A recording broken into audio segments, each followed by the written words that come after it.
Cashflow Diary podcast, episode 579. Welcome to yet another exciting episode of the Cashflow Diary podcast, the podcast that teaches you insider tips, tactics, and strategies for creating leverage streams of cash flow into your life. Learn from top-performing entrepreneurs, business owners, investors, and thought leaders from across the globe as they share their secrets to success. Like what you learn on this and other Cashflow Diary podcast episodes? Go to learninvestingnow.com and sign up to receive powerful tips and information that will help you succeed as an entrepreneur and investor. Now, here's your host, investor, entrepreneur, business owner, educator, speaker, author, and master facilitator of Robert Kiyosaki's cash flow game, Jay Massey. All right, ladies and gentlemen, welcome to another episode of the Cashflow Diary podcast. I'm your host, Jay Massey, and I'm glad that you are here today because as you and I go out there to build our cash flow, one of the things that you begin to understand, and relatively quickly, you wake up one day, you're inspired with an idea, or maybe you got frustrated one day at work and you're like, you know what, that's it. I'm going to go out there and make my business happen. My idea is worth it.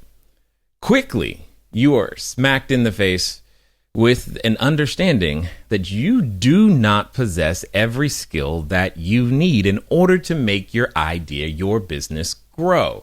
It doesn't take very long for us entrepreneurs to understand that there's something we don't know, and there's a lot of it, and that we need assistance in understanding all of the new things, whether that be marketing, whether that be sales, whether that be some sort of technical ability.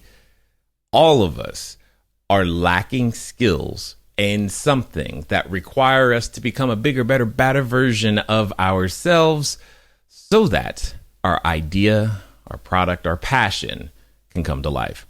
I have with me today none other than Jonathan Levy. And here's the thing. He's mastered the art of learning, which is exactly what I get excited about. I mean, I had one of my mentors say to me once, he's like, Jay, your super skill is that you've learned how to learn. I had no idea what he meant by that. And now I get a chance to possibly unpack that a little bit because Jonathan has done exactly that. In fact, he is known. In fact, many of you may know him for his course, Become a Super Learner or Superhuman Academy, or his podcast, the Superhuman Academy podcast. Interestingly, he's now written a book, The Only Skill That Matters. We're definitely going to find out what that is. But right now, what's important is that you get ready to listen, learn, and love Jonathan. Jonathan, how you doing? I'm fantastic, Jay. Thanks for having me.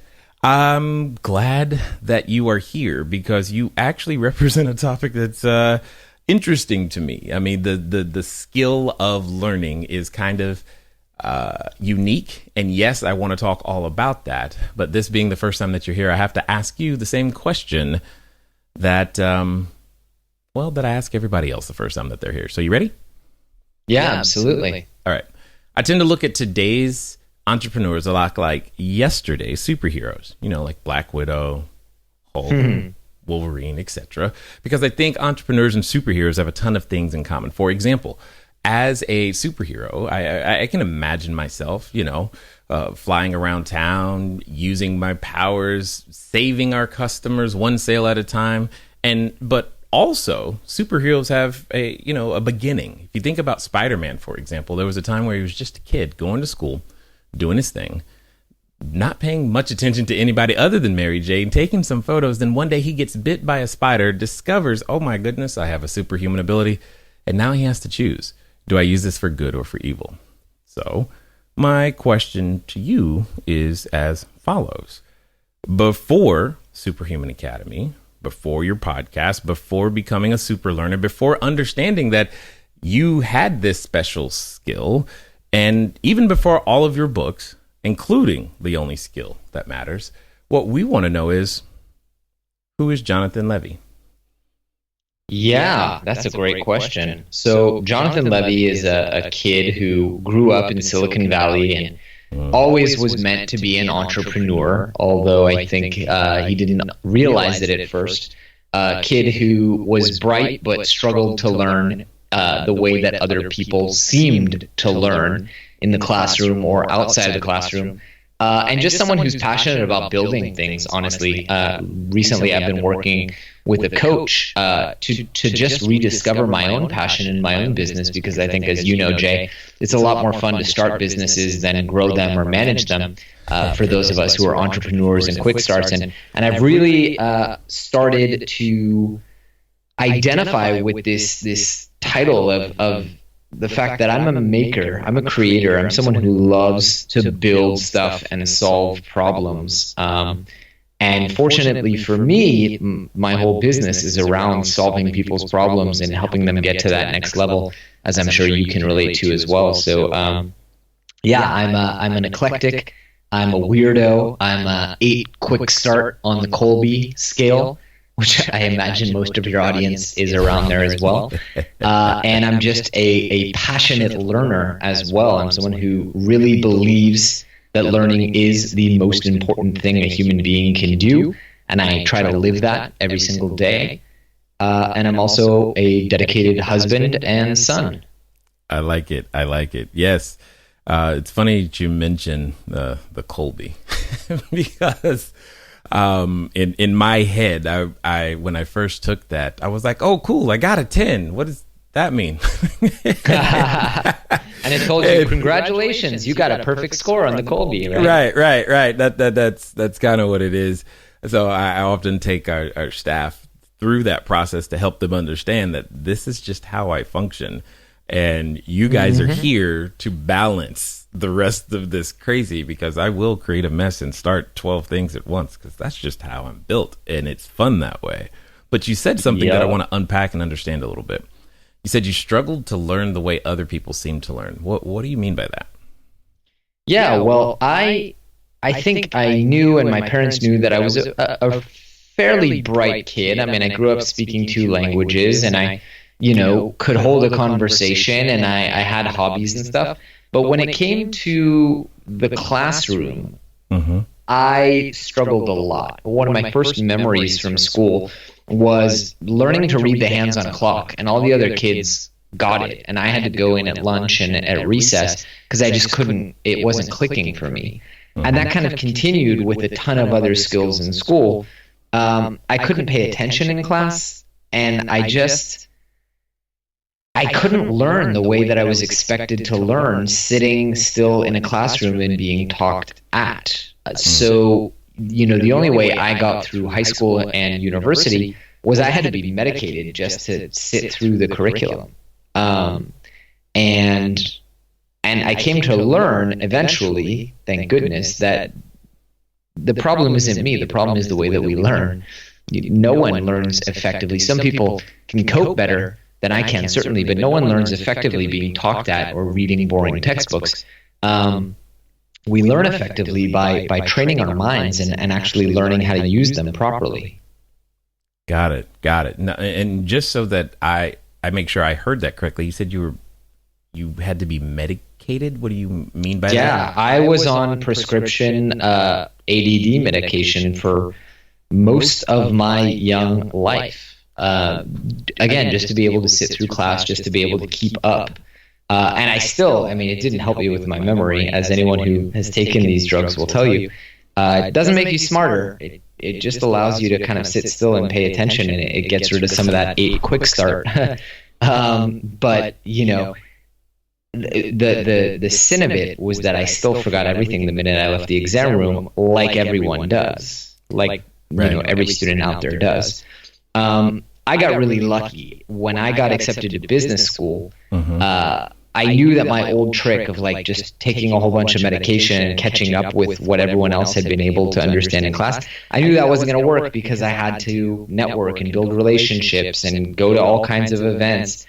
And along about that time, I was doing an internship before I actually started business school, because I went to a condensed program that wouldn't have me do an internship, so I figured I'd make my own. And I went and worked in a VC firm, and I got really lucky. I encountered someone who, he and his wife had developed a methodology for speed reading and memory and accelerated learning, and they'd been teaching it to kids with learning disabilities, like ADD. That was a total shut up and take my money moment. I was like, whatever it costs, I'll come to you, you come to me, but teach me how to do this, because it was the first time. You talked about superheroes, Jay. It was the first time I'd ever met a human being who had a real life superpower. Like, I've always been, like yourself, I've always been obsessed with this idea of superpowers. And, I thought it was so cool that Superman had super strength. And when I was 5 years old, I spent like hours sitting there trying to develop telekinesis. Told you I was a pretty weird kid. But this was the first time I actually discovered a real human who had a superpower. And it was that they could leap tall bounds of books in a single sitting and memorize just massive amounts of information. Now, back then I had not been exposed to the World Memory Championships or any of the Guinness World Record holders that I now know as friends. I thought it was just so amazing. I was like, this guy can memorize 50 people's names just by hearing them once. And it was like mind-blowing to me. And it took me down this path. It also introduced me to a lot of mysticism and meditation and things like that, because I started wondering, like, okay, if there are real world superpowers out there, what else can this crazy thing called the human brain do? And that's part of what sent me down this journey of my podcast, Superhuman Academy, was I wanted to figure out how many more real life superhumans are out there, and if I could learn to do what they do. Now, since then, I've had the opportunity to meet people and interview people like Wim Hof, who's done crazy superhuman stuff, Dean Karnazes. I mean, again, real life superhumans. And again and again and again, the message that they tell us, whether it's memory champions, people who run ultra marathons every day for a year, the message that they always tell us is like, anyone could do what I do. It's just techniques and practice. And I think that's such an empowering thing. What's interesting is as I'm listening to you, there's a lot of your life experience that mirrors my own, to some degree, unsurprisingly. But there was two things that you said that I was like, that I thought was interesting, because you used the word lucky in and of itself, which I often shy away from using, because you said you were lucky in who it is that you met, but was it really luck, or was it more that it kind of should have happened, in the sense that you were putting yourself in a situation for things like that to happen? Yeah, I definitely believe you make your own luck. But I did a podcast interview yesterday where we went on this huge tangent about just privilege, right? Like, it's very easy for me to say you make your own luck because I was born a man in a Western country. My skin is white. I'm heterosexual. Like, I'm playing life on easy mode. So I always try to honor the role of luck, call it what you want to call it, right? Luck, privilege, blessings.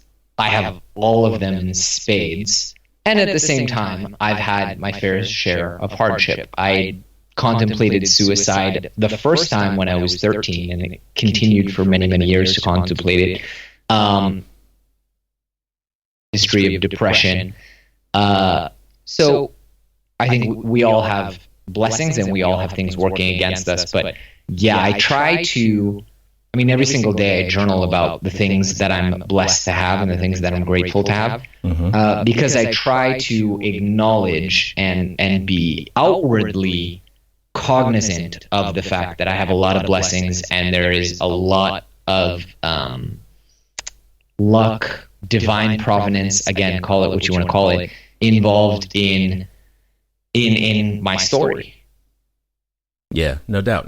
And I can only agree with you, because those things happen. But I think there's also that part of all of us where we've prepared ourselves to be able to, I've often stated, it's one thing to be in the right place at the right time, but you were prepared through a lot of those hardships, I think, to also be the right person. Does that make sense? True.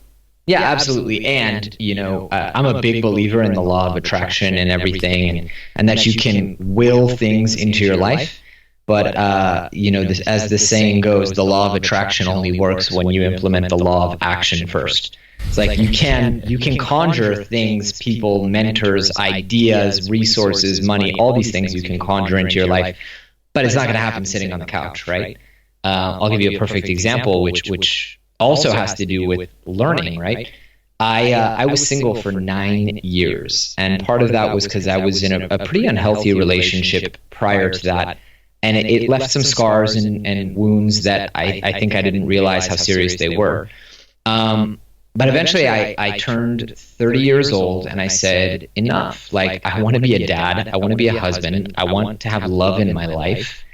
And so I decided to make a change beyond scrolling through Tinder. And, as my buddy Joe Polish always says, that the time to stop working is when working stops working. It's like whatever I was working at, whether it was, Tinder, going to bars, like none of that was working. So I decided to treat it as a learning challenge, right? So I implemented the law of attraction, and I journaled about the woman that I wanted to find, and I did a vision board, and I did all that other stuff.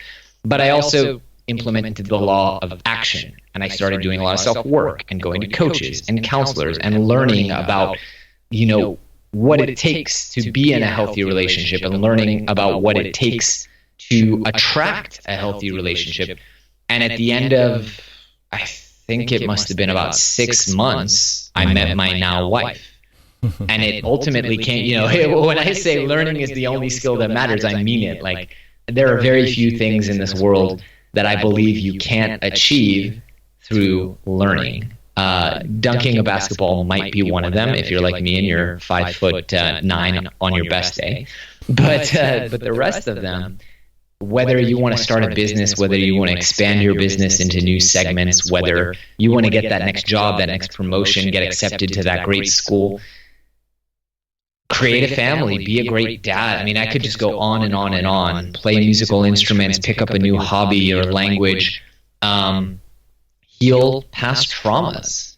Mm-hmm. I view it all as learning. And I've proven this to myself time and time again. A year ago, I knew nothing about real estate investment. It was this big, scary thing that I knew I should be doing, yet I didn't know.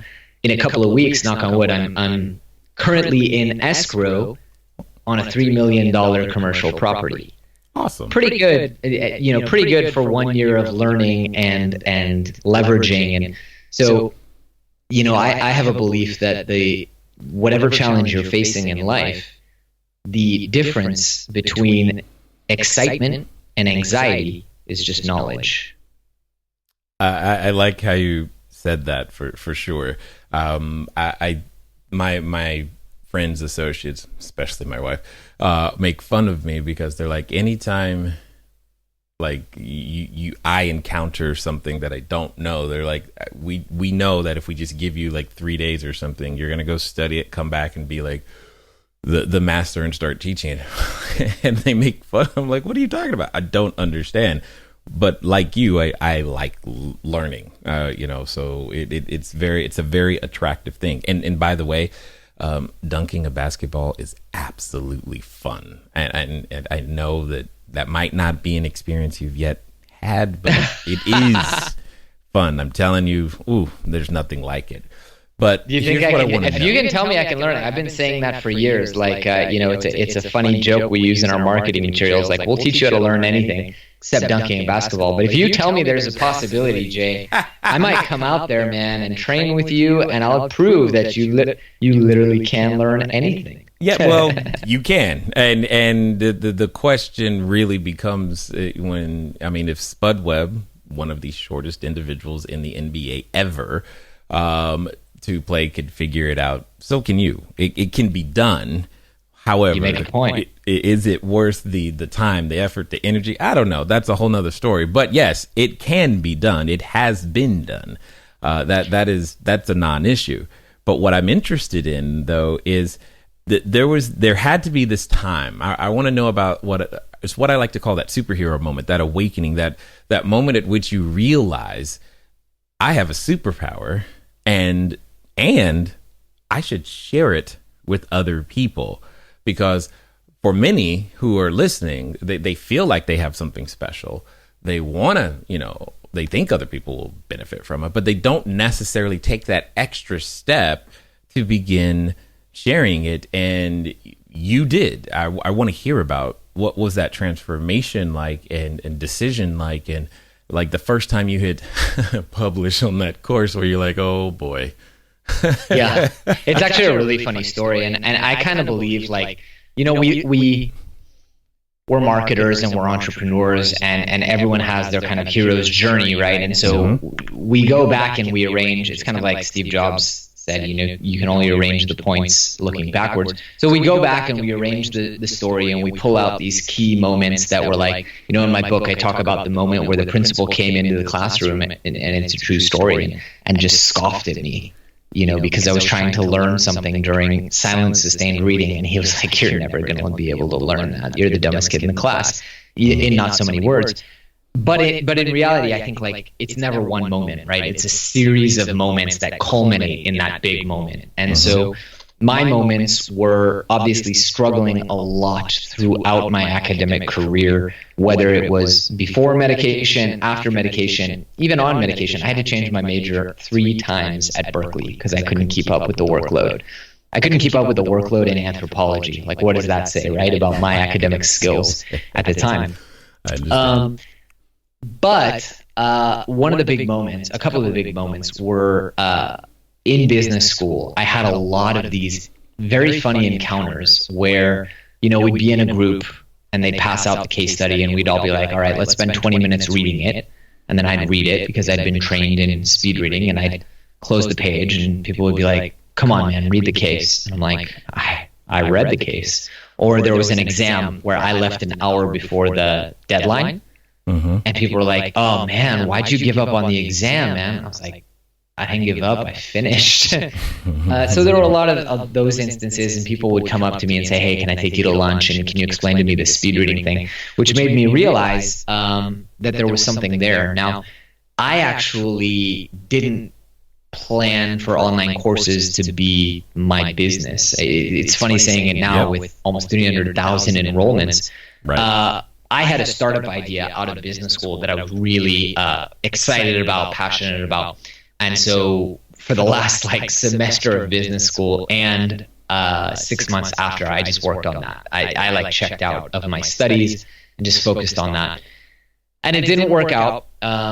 And I thought, okay, cool. I'm going to move to Israel and look for the next opportunity. I wanted to do something maybe with the base of the pyramid. I wanted to do something involving social good, right? So the startup idea had been involving kind of charity and getting companies to engage with charity in more public ways. I thought to myself, I'll go to Israel. There's a lot of Israeli entrepreneurs doing really cool stuff in East Africa because of the proximity. Started interviewing co-founders, checking out companies, doing EIR, entrepreneur in residence roles. And I thought to myself, when I moved here, I kind of calculated, what do I need to live? I'd sold a business before, so I had money coming in every month from that. And I had a house that I bought and ended up not living in because I didn't get into Stanford MBA, which turned out to be a blessing in disguise. So I had some income, and I figured all I need is an extra $1,000. Now, when I've been doing the startup, I actually took a course online called 1 Month Rails by a guy named Matan Griffel and another guy named Chris Castiglione, both of whom have since become friends of mine. And I remember I paid $50 for this course, and I get into the course, and it's really good. It's really valuable. I'm learning a little bit on how to code, and I see in the comments there's 2,500 comments from people. I was like, holy, you do the math, right? Wow, these people are making a great living. And they talked about how they'd had one of the most popular courses of all time on a platform called Udemy, which I'd never heard of. So I kind of filed that in the back of my head, went off to Israel, and I had this, okay, if I can figure out a way to make an extra $1,000 a month, I'll have what I called at the time infinite runway. Right? I'll never have to make a decision based on money. If it takes me 6 weeks, 6 months, or 6 years to find the next big idea that I want to work on, that's cool. Publish the course, I skipped this step there. I didn't know anything about creating online courses whatsoever. I'd only taken one online course in my life, and it was Matan's course in programming. So I treated it as a learning challenge, right? I sat down, I opened up like 45 tabs in my browser. I spent a weekend and I just like read like, okay, how do you design courses? How do you design learning material? What makes good courses? How do you win in these marketplace websites and get your stuff to the top? How do you record videos? Like, do I need a microphone? Do I, the first course was pretty bad. I figured out that I could just paint a blanket up on the wall, put a plastic bag over a desk lamp to soften the light, and put this kind of MVP online. And in the first 4 days, I put it out December 26th, figuring people were on Christmas break, they'd have time to take the course. So the first 4 days, we made $543. I was like, that's pretty solid. That's really good. So I decided I would join some of my friends from business school the next week and go on a ski trip. So I didn't check for about a week. I come back, and we'd already made, in the first week of January, about $1,200. And I was like, that's awesome. I hit my goal. Back to the ski slopes. And then that first month we made $2,500. And then I say we as if there was a we. At the time it was just me. This was before I even hired an assistant. Right. And then after that it became 5 a month and 10 a month, and then it went gangbusters. And so slowly but surely I decided to make this a full-time business. I released another course that did really well, decided it would be really cool to do a podcast and get to learn from other people and interview people. And it's just been this gradual progression up until the point where now I think we're 10 people full-time, about 8 people part-time and freelancer, and 280-something customers, 280-something thousand customers worldwide. So kind of a crazy journey. No doubt. What it comes down to is you go as far as you can see, and when you get there, you see further, and you've done that expertly, which is great. Now, one of the things that I want to understand, I guess, is your book, The Only Skill That Matters. Listening to you, in my head, it comes up as, okay, learning is the only skill that matters. Is that it? And if so, why do you say so? Yeah, I certainly believe it is the only skill that matters because it's the meta skill. There are a lot of skills that matter to be a functioning member of our society today. But you can't acquire any of them if you don't know how to learn effectively. True. And I would argue many of us learn today despite ourselves and despite the way we were taught or not taught to learn. Learning is this boring, scary, challenging thing for most people, and it doesn't have to be. When you discover how the world's most proficient learners learn, and I'm not talking about, fluffy mindset adjustments, although there are a lot of mindset adjustments to improving your learning. I'm talking about figuring out, okay, there are people today who can memorize a deck of cards in 13 seconds. They can memorize pi to 40,000 digits. Like, what are those people doing? And how do I do that when I want to learn a new language or a musical instrument, or I want to memorize, all the functions in a programming language? Like, why don't I just do what they're doing?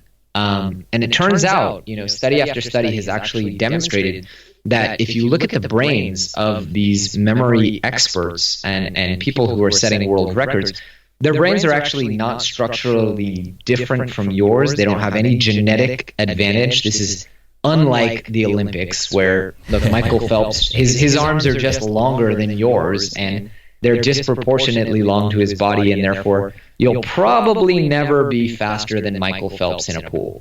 Right. But with memory, it's quite the contrary. These people all have normal brains. They're just using them in a different way, and that is causing their brains to adapt in a way that anyone else can. In fact, studies have shown that after about 6 weeks of training with the very same methods that I teach in my book, you can actually rewire your brain to look like the brain and act like the brain of a memory champion, which is pretty cool. In fact, the researcher who did that research, I had him on my show, a guy named Boris Nikolai Conrad, he was so inspired by this, he actually went out and won a memory championship himself. He's like, well, if anyone can do it, I can do it.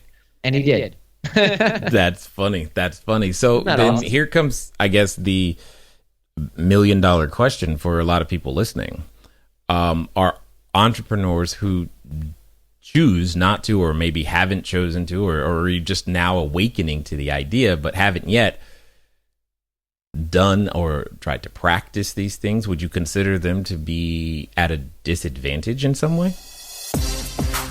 Hello there, entrepreneur. This is Jay Massey, and what I want to say to you is that the number one mistake that I have ever made in business, number one, has been waiting too long to do the books, waiting too long to get the bookkeepers, the accountants, the CPAs, the CFOs involved, and I don't want you to make that same mistake. That mistake cost me over 6 figures, and now for a significant discount, you have the ability to get your books together using FreshBooks. So what I want you to do is I want you to go over to gofreshbooks.com/cashflow diary. Again, that's gofreshbooks.com/cashflow diary. FreshBooks is the easy to use software designed to help you, the small business owner, the freelancer, get organized and save time on invoicing, getting paid faster, keeping those books in order so that it becomes a bonus for you to do your taxes as opposed to a burden.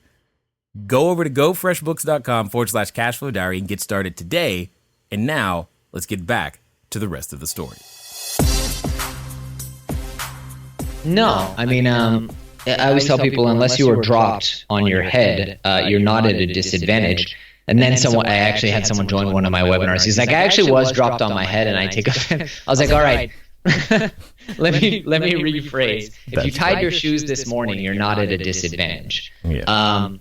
There's always going to be that fraction of a percent who actually has something very fundamentally wrong with their brain. But if you're listening to that podcast, that is not you, you're not at a disadvantage. That idea that, your brain becomes less plastic as you get older, it's kind of BS. I mean, sure, children learn faster, but there's research that shows that part of the reason they learn faster is because they have a lot more to learn, and everything is new and exciting to them and engaging. Right. There are example after example after example of people who learn well into old age just as proficiently. And the other thing I often think about, right, is like, okay, let's say they're at a disadvantage. Like, so what? Are you going to give up? Like, I've just told you, everyone in the audience, I can teach every single one of you how to memorize. Let's say you walk into a conference, right? I'll adapt this for your audience, Jay. They walk into a conference, right? We're all entrepreneurs. We pay to go to these expensive conferences. I spend tens of thousands of dollars a year to go to networking events. What if you walked in the room and just from the app, which you reviewed for an hour, on the flight, on the way to the conference, you'd already memorized the name and bio of every single person in the room? Do you think that would affect your bottom line, your ability to find people to joint venture with, collaborate with, sell to? Of course it would, right? Absolutely. So why not, right? And again, I want to stress, if you're that person who says, no, I have a lousy memory, you don't have a lousy memory. You just don't know how to use it. So here's what keeps coming up for me as I continually listen to you, because I love efficiency. Anything that I can do more efficiently is always attractive to me. And this skill of learning and reading, etc., it's so fundamental to everything else that comes after it that's required. It reminds me of what the late Stephen Covey used to say regarding sharpening the saw, because there's one way to chop down a tree is just to grab the axe and start going. But if you spend a significant amount of time sharpening the saw before you start chopping down said tree, you can do it with less swings, which would suggest, I guess, the following question: why aren't we taught a better way of learning. I mean, you've been known to say that we're reading wrong. And I mean, there's just so much of it's like, just help me understand a little bit better. Yeah, well, there's a couple reasons. I spend a lot of time thinking about this. The first one is our current education system hasn't been modified for a long time. I mean, long before we knew a fraction of what we know about the human brain. We didn't know a lot of the stuff that I'm talking about in 2014. You know, we're constantly discovering, just as recently as 2017, scientists learned a whole new way about how the brain works and how it's tied to pictures and how memory is inextricable from location. So we're always discovering new stuff, and there is a lag before that gets distributed. Education, the way it is today, really hasn't changed in a couple thousand years. I mean, if someone went, you've probably heard this quote, right? If someone went back in time and brought Plato forward, or Socrates to today, literally the only thing that they would recognize, they wouldn't recognize the food on our plates, but they would recognize our classroom. And that's a problem. The other thing is a lot of the technique that we use, right? It's all based on visual mnemonics, this idea of creating pictures in your head that are novel, engaging, exciting. The ancient Greeks actually used this stuff. Right? So it is theorized that the Iliad and the Odyssey by Homer were committed long before. In fact, I have a quote in my book where Socrates actually denounces the use of writing. Right? So writing was not very popular among Greek philosophers. They felt that it softened the mind and that anything that you learned should be memorized. So where did this go? Where did these techniques? And they used the same technique. In fact, the memory palace technique, which is an advanced method for structuring these visual mnemonics, and that's how people win these world memory championships, is they put them into what's called a memory palace. That was invented by Simonides of Ceos 250 years before Christ. So what happened is a little murky and a little bit bizarre. It's widely thought that the Catholic Church may have suppressed a lot of this stuff. There were Catholic monks who were teaching this. Matteo Ricci was one of them. And another one of them was actually burned at the stake. Part of the issue is that when you create these visualizations in your mind, you're creating violent, bizarre, weird, sexual, really strange visualizations work the best. And the Catholic Church wasn't a fan. No. So that may have been part of the problem. And I can see that. And there's the topic that we keep dancing around that I just want to make sure that I'm clear and we're coming from the same page, because we've said the words a couple of times, and I just want to make sure that there is some sort of distinction, or maybe there isn't from your perspective, because we've mentioned learning, and we've also mentioned the concept of memorizing, because there are times where, like, especially if I think about, our educational system, where it's more of a just regurgitate what you just read, and they considered that to, hey, cool, you passed the class, you learned something. Whereas for me, it seems to be, I don't believe we learn anything until we actually know how to use it in some way, shape, or form to society's benefit. So can you help me understand? Yeah, I agree, and thanks for pointing that out. Here's the thing, right? Memory gets a super bad rap around, this idea of rote memorization, and there's a difference between memory and learning, and there is. And yet, you can't learn anything unless it's committed to memory, right? So there is an element of, and I talk about this a lot in the book, needing to be able to apply, right? Because simply regurgitating facts, there's a great apocryphal story about Max Planck, who won the Nobel Prize in physics and went around Europe giving this lecture on the new quantum mechanics. And his driver got so sick of hearing this lecture over and over and over and over again. He said, what if tomorrow in Munich, I give the lecture and you put on the driver's cap? And Max Planck says, yeah, sure, totally, give the lecture. He gives the lecture, flawless delivery, just regurgitates every piece of knowledge. Someone then in the front row asks a question, And the driver goes, I'm completely surprised to hear such a basic question from such an advanced city like Munich. I'm going to let my driver answer that one. So it's like, do you have driver level regurgitation or plank level understanding? And there is definitely something to be said about that, right? You need to be able to apply your knowledge, manipulate it, analyze information. But at the end of the day, there's no learning without memory. And if you can't first commit things to memory, you have no hopes of then going on to apply what you've learned. Got it. Totally understood. Now, for those that have listened this far and want to find out more about what you've got going on, maybe even pick up a copy of the book, etc., what's going to be the best way for them to catch up with you? Yeah, absolutely. I appreciate that. So everything I do is at superhumanacademy.com. And if people are interested in the book, I would love if you picked up a copy. It's only 197 pages. I worked for months to cut it down to the absolute bare minimum, and they can check that out at superhumanacademy.com/book. Got it.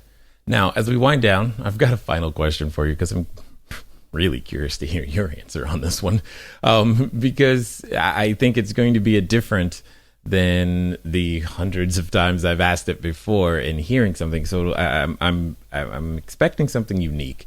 No pressure, but the individuals that have listened this far, they started in one way. They were in one mindset. Now they're at another, and they're at what I like to call the precipice of decision. It's that point where you go, yeah, okay, cool, that's it. Jonathan says I can learn, I'm learning. Or Jonathan, I can start that next business. I can make that next step. I can learn that language. I can become more than what I currently am. Now, like I know, Jonathan, that as a human being, when we make decisions like that and say things like that, we often have a companion. And that companion comes in the form of a voice. And that voice that reminds us of, well, it didn't work last time. And you know how many times you bought Rosetta Stone thinking you were actually going to learn something, but didn't, and et cetera, et cetera, et cetera. And for some people, they are related to that voice. So my question to you is as follows. Let's pretend that this time it's going to be different. This time, they're actually going to follow through, and they're going to do exactly what you suggest, and they're going to do so in the next 24 to 48 hours. What would you suggest that they do? Ooh, that's a tough question. I mean, we think about this a lot, and we've spent years refining our courses to make them as sticky as possible to get people to finish, because we're competing against Facebook and Netflix, and it's not a competition you want to be in. And this is why we've started training certified coaches who will hold people accountable, because we realize some people just need someone to sit on their head and hold them accountable and set goals for them. But you know what? Why don't we make it simple? Because I believe if people experience this and they experience quick wins with this, they're going to want more. They're going to want to know what they can do. So I would love if everyone in the audience, very simply, tomorrow, in the next 24 hours, you are probably going to encounter 5 to 10 new people. You won't think that you will, but there'll be the bag boy at the supermarket, the Uber driver, the postman, whatever it is. I want you to look those people in the eye. I want you to introduce yourself, and I want you to listen to their name. When that name comes out, if it is Chris, I want you to imagine them on the cross, like Jesus. If it's Mary, I want you to imagine them holding baby Jesus, because they're the Virgin Mary. If it is Mike, I want you to imagine them on stage at Coachella singing really bad karaoke, and on and on and on. I want you to create a visualization for each one of those people. And then, before you go to bed, I'm making this super easy for you guys. Before you go to bed, set yourself a little reminder on your phone to review. And I want you to see how many of those people that you remember. Then I want you to set another reminder for a week from now, if you're still on board, and see how many of those people you remember. And if that intrigues you, and you are keen to learn how to do that exponentially more powerfully, then hit me up. I like it. I like it 100%. And I had a feeling it would be a unique answer. So that's really exciting for just everyone and what's possible, because being able to unlock that power, becoming as I often say, a bigger, better version of ourselves is part of what's necessary in order to go out there and provide value and services to the world in and of itself. I just want to say, Jonathan, I appreciate you taking the time, the dedication, and being willing to share what it is that you know, and sharing your knowledge, wisdom, and insight here with us today at the Cashflow Diary. It's my pleasure, Jay. Thanks for having me. All right, ladies and gentlemen, you know what time it is. It's time for you to move at the speed of instruction. It's very clear what to do today. Because at the end of the day, you know that you heard something that intrigued you. Not only did it intrigue you, it intrigued me, and you heard that intriguedness going on. So what does that mean? That means get over to superhumanacademy.com. That means take on the exercise right now. Because yes, you will meet the additional new people today, but most importantly, it's really cool that you can prove it to yourself. And most importantly, get to the point to where you have the skills necessary to bring your idea to life. Ladies and gentlemen, nothing changes until you do. It's been fun talking to you guys today. I look forward to talking to you soon. Until next time.